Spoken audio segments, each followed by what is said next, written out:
As the noon sun sets high over Tulsa, Doug Massey and Ben Wilson can be found chasing their own shadows on the trails at Turkey Mountain.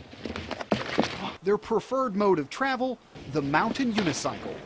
Just a man and his wheel. When you're going on the trails, it's really difficult, but it's pretty crazy in its own way. The terrain can be brutal, but that's part of the challenge.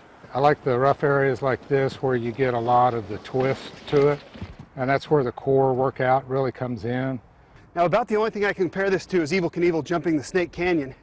Mountain unicycling is extremely dangerous, and it is not for the faint of heart.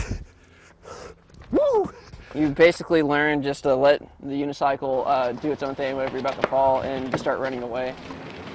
Well, you want to step off with dignity if you can. You definitely have to stay focused, because if you're not, you're going to totally bite it. They really make it look simple, but there is nothing easy about this sport. Basically, whenever you're at the top of the hill, you have to be ready to go really hard. You don't need to make it, because if you go slow, then I don't know, you usually don't make it.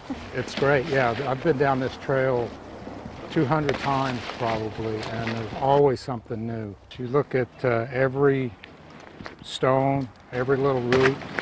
It takes extreme focus, a real good feeling of accomplishment when you make something you've been working at.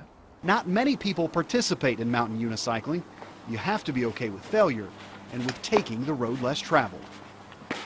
In Tulsa, Jason Shackle for 2 News works for you.